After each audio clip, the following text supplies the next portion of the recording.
YouTube channel में आपका स्वागत एवं अभिनंदन है।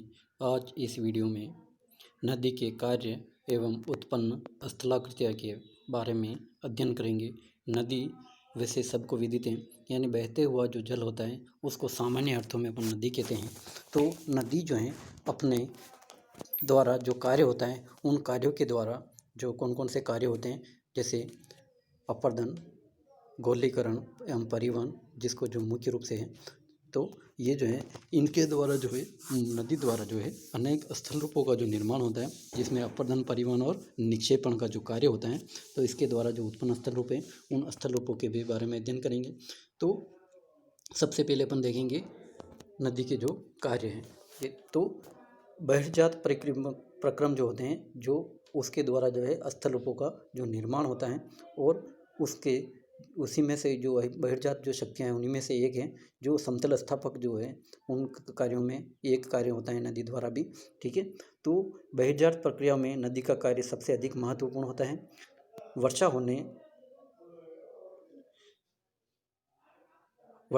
होने और अफवाह या बर्फ के पिघलने से प्राप्त जल जब प्राकृतिक ढालों पर संकरित धाराओं के रूप में बहने लगता है और ये धाराएं मिलकर बड़ी हो जाती हैं, तब यह नदी कहलाती है। एक बार और मैं बता रहा हूँ, यानी वर्षा होने अथवा बर्फ के पिघलने से जब जल प्राकृतिक ढालों पर संकरित धाराओं के रूप में प्रवाहित होने या बहने लगता है, तो उसको अपन क्या है, ये जो धाराओं के रूप में आगे बढ़ती हैं और उसी को अपन क्या कहते हैं, नदी कहते हैं। अतः नदी भूतल के जल को सागर अथवा किसी वृहद आकार की झील तक ले जाने का एकमात्र प्राकृतिक साधन है।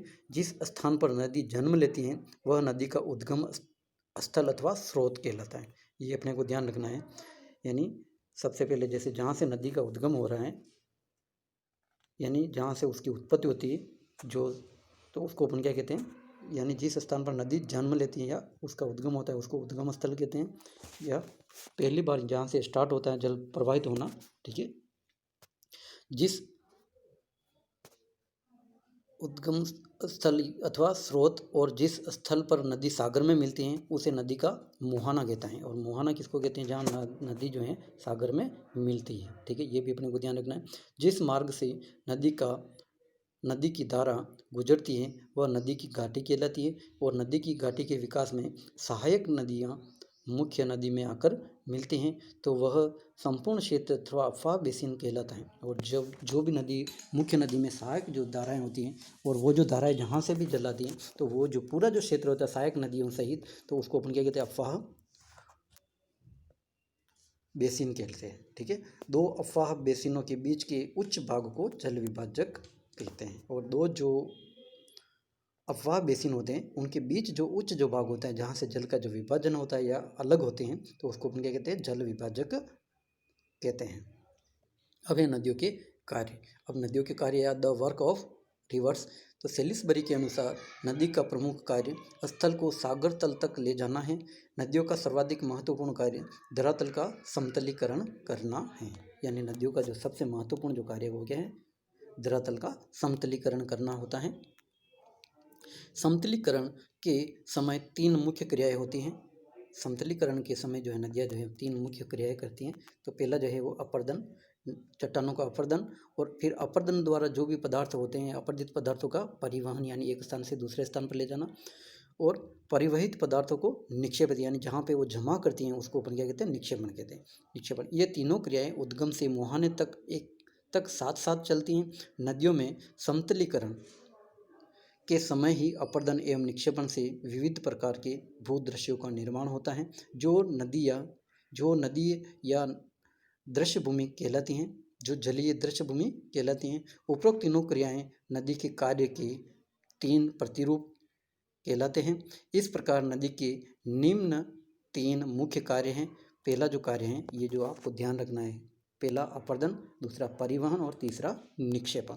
यानी नदी के जैसे पूछते हैं ऑब्जेक्टिव टाइप में भी प्रश्न आ सकता है। यानी नदी के जो तीन जो मुख्य जो कार्य हैं वो कौन से हैं, अपर्दन, परिवहन और निक्षेपण, यानी मेन जो वर्क जो होते हैं नदी के, ठीक है, ये तीनों कार्य एक दूसरे से संबंधित हैं। नदी अपने तटवर्ती क्षेत्रों को काटती हैं तथा उनके पदार्थों का परिवहन कर दूर ले जाती हैं और अंत में उसको समुद्री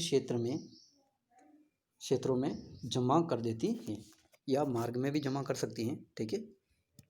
अब जो पहला जो है नदी का अपरदनात्मक कार्य। अपरदनात्मक जो कार्य है नदी का, ये बहुत ही महत्वपूर्ण है, यानी जिसको इरोजन कहते हैं।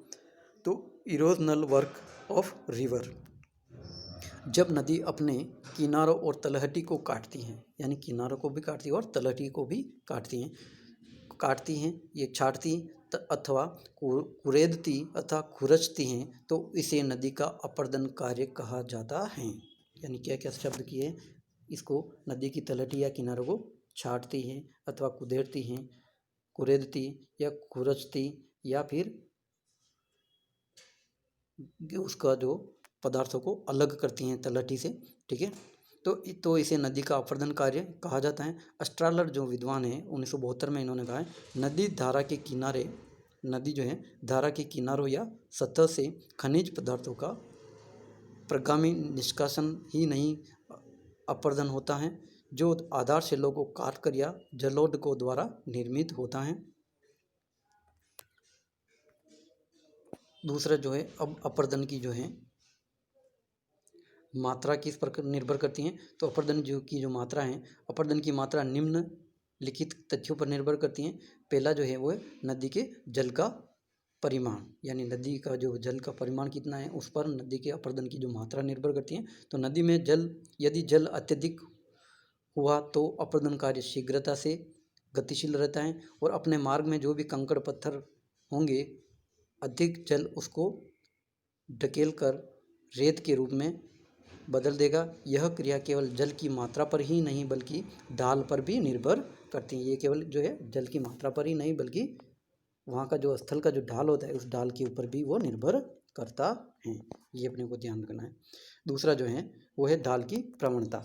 अब ढाल की जो प्रवणता है, यानी कितना ढाल है, जितना ज़्यादा ढाल होगा तो यानी वो तीव्र गति से जो वे जल बहेगा तो वो अपरदन भी तीव्र होगा, ठीक है। ढाल जितना अधिक तीव्र होगा नदी का वेग उतना ही प्रभावशाली होगा और मंद ढाल में अपरदन की मात्रा घट जाती है, ठीक है। अब जो तीसरा जो है वो है घर्षित क्षेत्र की स्थलाकृति, यानी जो यहाँ पे भी नदी बह रही है वो जो क्षेत्र है उस क्षेत्र की स्थलाकृति कैसी है। तो नदी जिस क्षेत्र का अपरदन कार्य करती हैं उसकी रचना में यदि कठोर चट्टानें होती हैं तो अपरदन की गति क्या हो जाएगी, न्यून या मंद हो जाएगी, तथा कोमल चट्टानों के फलस्वरूप इसमें अपरदन की गति को अधिक आंका जा सकता है, यानी वो अपरदन ज़्यादा होगा। यानी कोमल या न्यून कोमल चट्टानें हैं मार्ग में तो अपरदन तीव्र होगा या अधिक होगा, और कठोर चट्टानें तो अपरदन का जो होगी वो रचना क्या होगी, यानी वो धीमा गति से अपरदन होगा, ठीक है। तो ये जो तीनों जो कार्य हैं, उपरोक्त तीनों तथ्य एक दूसरे से संबंधित है। यदि नदी का जल अधिक है और ढाल कम है, यानी नदी का जल अधिक है और ढाल कम है, तो मार्ग में कोमल चट्टानें हैं तो भी नदी अपरदन की गति उतनी नहीं होगी जितना कि जल की न्यून मात्रा और कोमल संरचना व अत्यधिक ढाल होने पर हो सकती हैं। यानी मार्ग में पड़ने वाले चट्टानों की प्रकृति का इस कार्य पर मुख्य रूप से प्रभाव पड़ता है, यानी प्रकृति कैसी है उसका भी प्रभाव अपरदन के ऊपर पड़ता है। अब है नदी का जो अपरदन कार्य सब स्थानों पर एवं सब जो समय पर एक समान नहीं होता है, यानी सभी समय और स्थान यानी जो होता है वो सब एक समय और एक स्थान सब स्थानों पर सब एक जैसा नहीं होता है। जिसके मुख्य कारण कौन कौन से, तो ये जो अपरदन के जो कार्यों में अंतर जो उत्पन्न कर देते हैं, तो वो जो पहला जो कार्य है वो है वर्षा की अनिश्चितता एवं नियमितता मात्रा। अब वर्षा जो है, वर्षा की अनिश्चितता एवं नियमित जो मात्रा होती है वो भी इसके अपरदन के कार्यों में अंतर उत्पन्न कर देता है। दूसरा जो है यानी वर्षा जो अनिश्चित यानी जो धीरे धीरे होती हैं कभी कभार, ठीक है, तो अनिश्चित होती हैं, और वो जो धीरे धीरे जो है वो जो मिट्टी जो है वो धीरे धीरे क्या हो जाएगी, वो कठोर हो जाएगी, और कठोर हो जाएगी तो वहाँ पे सामान्यतः अपरदन कम होगा, ठीक है। बहते जल में भंवरों से उत्पन्न होने से चट्टानों की अपरदन में न्यूनता आ जाती है, यानी बहते जल में जब भंवरों की उत्पन्न हो जाती हैं तो चट्टानों में अपरदन में न्यूनता आ जाती है, यानी वो कम अपरदन होगा, ठीक है। नदी के मार्ग में विभिन्न प्रकार की चट्टानें होने पर भी अपर्दन कार्य कभी अधिक तो कभी न्यून मात्रा में होता है, यानी एक जैसी चट्टानें कभी कठोर है कभी मुलायम है, तो उस कारण से भी अपर्दन कार्य में क्या है, न्यूनता आ जाती है। अब है अपर्दन का जो सिद्धांत है। अब जो अपर्दन के जो सिद्धांत जिसमें अपन देखें तो ये कौन कौन से सिद्धांत हैं। तो अपर्दन को सक्रिय करने के लिए भार का होना आवश्यक होता है। जब नदी में भार की मात्रा अधिक होती है तो अपर्दन कार्य भी उसके अनुपात से अधिक होता है, उसी अनुपात में अधिक होता है, ये ध्यान रखना है। परंतु यदि इसके विपरीत नदी में भार वहन की शक्ति कम है तो अपर्दन की मात्रा अपेक्षाकृत कम ही होगी। और यहाँ पर हमें स्मरण रखना होगा कि यदि भार वहन की गति एक समान और अपर्दन पदार्थ में भिन्नता है तो भार वाहन में वृद्धि या न्यूनता आकी जा सकती है। उदाहरण के लिए यदि नदी के भार की मात्रा कम है और अपर्दन करने के लिए चट्टानी धरातल या बड़े बड़े कंकड़ पत्थर आदि हैं तो भार वाहन की अपेक्षा पदार्थों का घनत्व अधिक होने से अपर्दन क्रियाशील नहीं रहेगा, यानी भारी भारी पदार्थ है तो वहाँ पे अपर्दन प्रभावशाली या क्रियाशील नहीं रहेगा। परंतु यदि भार वाहन की मात्रा वही है जो बड़े बड़े कंकड़ों के लिए थी और अपर्दन के लिए कोमल एवं हल्के भार वाले पदार्थ हैं तो भार वहन की शक्ति में वृद्धि होगी और अपर्दन के जो सिद्धांत वो गत्यात्मक रूप से लागू होगा। इसके विपरीत अपर्दन के सिद्धांत में भी कुछ अपवाद भी मिल सकते हैं, जैसे कि पर्वतीय ढालों पर भार की मात्रा कम होने पर, यानी पर्वतीय ढालों जो ज़्यादा ढालें तो भार की मात्रा कम होने पर भी यदि धरातल ढालू हो तो समतल भाग की अपेक्षा जहाँ पर नदी की अपरिमित जल राशि रहने पर भी अपर्दन अपेक्षाकृत कम सक्रिय रहता है, उसी पर यानी जहाँ ढाल ज़्यादा है और पर्वतीय क्षेत्र में उच्च भागों में यानी अपर्दन अधिक होगा क्योंकि ढाल अधिक है। जब नदी की गति कम हो जाती है तो इसमें क्या है, अपर्दन अतिरिक्त गति के अनुपात में ही अपेक्षा कम होता है।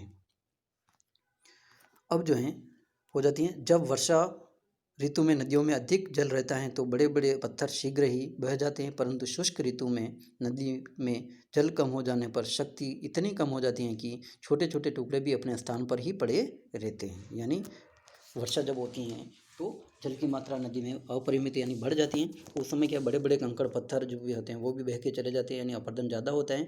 और शुष्क ऋतु में क्या है, यानी जल की मात्रा कम हो जाती है तो छोटे छोटे कंकड़ पत्थर भी होते हैं जो उन्हीं स्थानों पर वहाँ एक स्थान पर ही पड़े रहते हैं, यानी टुकड़े अपने स्थान पर ही पड़े रहते हैं। गति में सामान्य रुकावट होने पर भी कार्य का निक्षेपण एकाएक होने लगता है। अब है अपर्दन के जो कार्यों के जो साधन है, नदियों के अपर्दन कार्य के जो साधन हैं वो कौन कौन से, तो जल नदी के अपर्दन कार्य का सबसे बड़ा अभिकर्ता है, यानी नदियों का जो है साधन जो है उसमें सबसे महत्वपूर्ण जो है वो क्या, नदियों का जल, यानी जल की मात्रा जो है वो कितनी है, ज़्यादा है कम है, किस प्रकार की प्रकृति रखती है। तो जल नदी के अपर्दन कार्य का सबसे बड़ा अभिकर्ता है। जल रासायनिक एवं भौतिक क्रियाओं में निम्न विधि से सहायक होता है। पहला है जैसे गोलीकरण। अब जल जो किस प्रकार से अपर्दन का कार्य करता है, तो वो पहला जो होता है वो गोलीकरण, यानी कि जो खनिज पदार्थ है उनको घुला देता है और उस प्रकार से वो चट्टानें जो होती हैं या धरातल जो होता है वो कमज़ोर हो जाता है और अपर्दन बढ़ जाता है। ठीक है। जल घुलनशील क्रिया में सहायक होता है। जब चट्टानों के जोड़ों में जल के प्रवेश से वे ढीली पड़ जाती हैं, वह ध्वस्त हो जाती हैं और कई पदार्थ पानी में घुलनशील होते हैं। यानी मरे के अनुसार नदी के प्रति घन किलोमीटर क्षेत्रफल में लगभग 7,62,587 टन खनिज पदार्थ होते हैं, जिसमें आधा भाग कैल्शियम कार्बोनेट का होता है, जिसमें जो है यानी लगभग 50% जो होता है वो कैल्शियम कार्बोनेट का होता है। चट्टानों से अपरदित होकर प्रति वर्ष लगभग अनुमानतः 5 अरब टन जो है खनिज पदार्थ गोलीकरण क्रिया द्वारा समुद्र में एकत्रित होता रहता है। ठीक है, किसके अनुसार, मरे के अनुसार। दूसरा जो है जल कौन सा कार्य करता है, तो जल गति द्वारा किस प्रकार से अपर्दन करता है, जल गति क्रिया। इस क्रिया में केवल जल ही अपर्दन में सहायक नहीं होता है, यह क्रिया जल के वेग पर भी आधारित होता है और जल का वेग जितना तीव्र होगा अपर्दन का कार्य भी उतना ही अधिक होगा। ये ध्यान रखना है, नदी के वेग यानी जल के वेग और अपर्दन कार्य में सीधा संबंध होता है। यानी नदी का वेग बढ़ेगा, नदी जल का वेग बढ़ेगा, अपर्दन कार्य भी बढ़ेगा, और नदी जल का वेग कम होगा तो अपर्दन का जो है वो कार्य भी उतना ही कम होगा। यानी कभी कभी बाढ़ या अधिक बहाव के कारण चट्टानों के जोड़ों में पानी भर जाने से चट्टानें ध्वस्त होकर छोटे छोटे टुकड़ों में धारा के साथ बह जाती हैं। तीसरा जो है वो सन्निकर्षण। सन्निकर्षण से भी किस प्रकार से जल जो है अपर्दन करता है, तो नदी के जल में जल के वेग के साथ कंकड़ पत्थर बहते हैं वह वे आपस में टकराते रहते हैं। यानी जब कंकड़ पत्थर जो जल के साथ बह रहे हैं वो भी आपस में टकरा टकरा करके अपर्दन जो होता है उसको अपन क्या कहते हैं, सन्निकर्षण कहते हैं। टकराने से वे छोटे छोटे टुकड़ों व रेत में बदल जाते हैं जिसको जल की धारा आसानी से बहाकर ले जाती है। और यदि मलबा अधिक हुआ तो धारा का वेग कम हो जाएगा, और ये जब मलबा अधिक हो जाएगा तो धारा का वेग भी क्या हो जाएगा, कम हो जाएगा।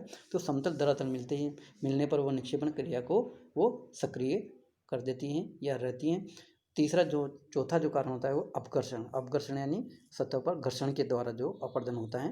कंकड़ पत्थर जो हस्तर नदी के वेग जल के साथ जो बहते हैं तो वो क्या है, धरातल या सतह पर नदी के मार्ग में जब रगड़ खा करके उनके ऊपर जब चलते हैं तो वो क्या है, अपर्दन का कार्य घर्षण द्वारा भी करते हैं। यानी बहाव में जो बोल्डर या पत्थर होते हैं उसके द्वारा नदी के मार्ग खुरचता रहता है तथा खुरचित पदार्थ धारा के वेग के साथ बह जाता है, जिससे घाटी गहरी तथा पार्श्व कटाव के कारण घाटी चौड़ी होती रहती है। अब है नदी का आधार तल यानी base level of the river. यानी बेस लेवल क्या होता है, समुद्र तल। वैसे आधार तल जिसको अपन कह सकते, समुद्र का जो जल का जो लेवल होता है उसी को आधार तल कहा जाता है। उससे अधिक जो है गहरा नदी का जल होता है वो अपर्दन कार्य करने में असमर्थ होगा, यानी नहीं कर पाएगा। अंतिम जो होता है वो क्या होता है, समुद्र का जो जल तल का जो होता है, समुद्र जल का तल, उसी को आधार तल माना जाता है। यानी नदी के जल का बहाव हमेशा उसके निम्न तल की तरफ होता है। नदी के निम्न कटाव की अंतिम सीमा को नदी का आधार तल कहते हैं। इस विचारधारा का प्रतिपादन पावेल ने किया था। यानी आधार तल के जो विचारधारा का जो प्रतिपादन जो है किसने किया, पावेल। ये ध्यान रखना है, प्रश्न कई बार पूछते रहते हैं। आधार तल की संकल्पना भी इन्होंने ही दी है, ठीक है, ये आगे आएगा, आपको ध्यान रखना है। यद्यपि इस संबंध में विद्वानों में अनेक मतभेद है, परंतु फिर भी अधिकांश विद्वानों ने इसे दो भागों में बांटा है, स्थान यानी अस्थायी आधार तल और अस्थायी आधार तल। यानी विद्वानों ने इसको आधार तल को भी दो भागों में बांटा, अस्थायी आधार तल और अस्थायी आधार तल।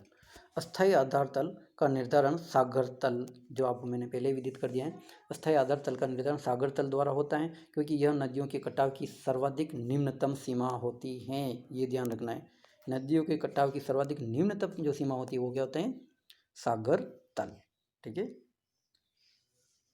होती किसी नदी के मार्ग में एक या अनेक स्थानीय आधार तल भी हो सकते हैं। जैसे स्थानीय आधार तलों का निर्धारण किसी झील, बांध या प्रतिरोधी चट्टान या सहायक नदियों के संगम द्वारा होता है। ये स्थानीय आधार तल ही अस्थायी आधार तल क्या कहलाते हैं, अस्थायी आधार तल कहलाते हैं, ठीक है। अब जो है इसके उपरांत भी कोई भी नदी ढाल निर्माण क्रिया में भी सहायक नहीं होती हैं, ठीक है। अब जो है मेलाट के अनुसार नदी के आधार तल, मेलाट में जो है ने नदी के आधार तल को जो है निम्नलिखित भागों में बांटा है। पहला है अंतिम आधार तल। अंतिम आधार तल जब समुद्र होता है अंतिम आधार तल, इसके द्वारा कोई इससे जो है अपर्दन में कोई इसका अपवर्तन या निक्षेपण नहीं होता इसके अतिरिक्त, और न ढाल निक्षेपण में ही करती हैं। और दूसरा जो होता है स्थानीय आधार तल।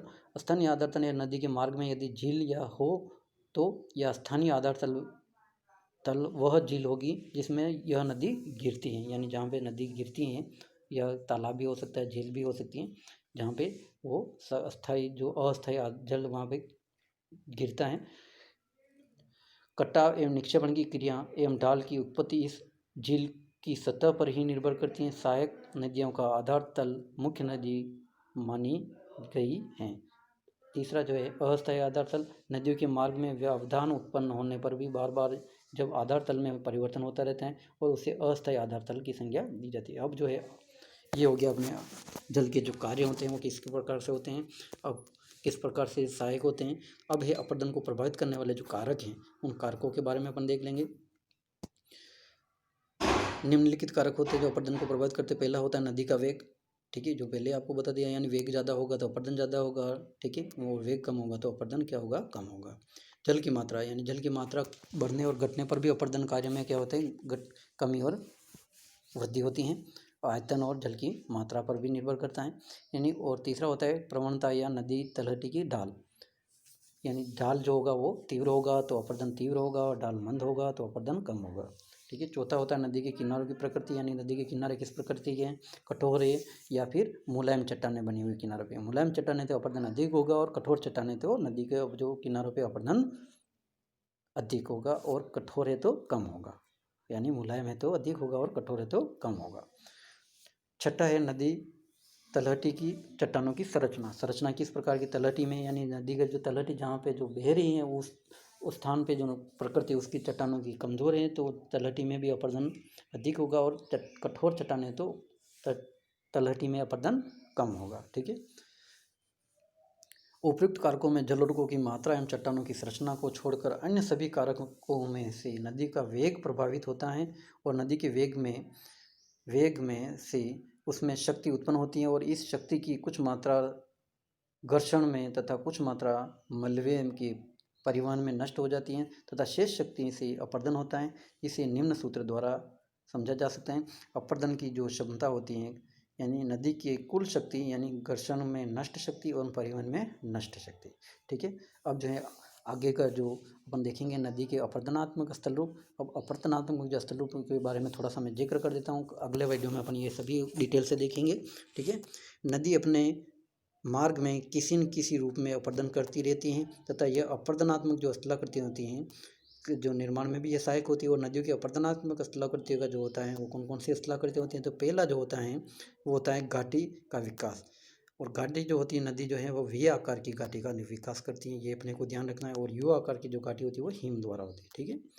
दूसरा होता है गार्ज एवं केनियन, यानी संकरी घाटी होती है, गहरी होती है तो उसको अपन गार्ज कहते हैं, और ज़्यादा गहरी है और ज़्यादा लंबी है तो उसको अपन केनियन कहते हैं। ठीक है। यानी गार्ज का ही विस्तृत रूप है केनियन। तीसरा होता है जल प्रवाह। जलप्रपात जो है यानी नदी के मार्ग में जब एकदम खड़ा ढाल होता है तो वो जो जल जो है ऊपर से नीचे धरातल पर तीव्र गति से ऊपर से नीचे गिरता है, तो उसको अपन क्या कहते हैं, जल प्रपात कहते हैं। ठीक है। और जल प्रपात पे ही सामान्यतः जो होता है जल विद्युत उत्पादन आदि जो है वहाँ पे आसानी से किया जा सकता है। ठीक है। तीसरा के बाद में चौथा है जल गतिका यानी जल जो है तीव्र गति से जब वेग के साथ प्रवाहित होता है तो उसके साथ जो है जल भंवर जब बन जाता है तो वो जो है एक स्थान पर जहाँ पे गिरता है जल प्रपात के, तो वहाँ पे क्या जल भंवर के साथ वो क्या है गोल गोल घूमता है, और वहाँ तलहटी को क्या है गहरा करता रहता है, और तो वहाँ पे जो कुंड बन जाता है उसको हम जल गतिका कहते हैं, पोजे को इंग्लिश में पोट होल भी कहते हैं। शिप्रिका जो है यानी जो आधार तल में जो है जहाँ पे कोई कठोर चट्टान आ जाती है तो वहाँ पे जो जल जो प्रवाहित होता है तीव्र गति से तो वो क्या है ऊपर उठा हुआ दिखाई देता है। जहाँ पे कठोर चट्टान है वहाँ पे अपर्दन कम होता है, तो उस कारण से जो तलहटी में तो वहाँ पे जो है इस प्रकार से ऊपर उठा हुआ जल दिखाई देता है, तो उसको शिप्रिका या द्रुतवाह भी कह सकते हैं। छठा जो होता है वो अंतर्मिश्र ग्रंथित या पर्वत या स्कंद भी कह सकते हैं। सातवां होता है संरचनात्मक सोपान। तो ये जो सभी जो आगे डिटेल में अपन अपर्दनात्मक स्थल रूप आगे के वीडियो में देखेंगे। धन्यवाद। और इसको आपको PDF जो है आपको भेज दिया है, और इसको अपने अच्छे से अपने नोटबुक में ज़रूर उतार लेवे। धन्यवाद।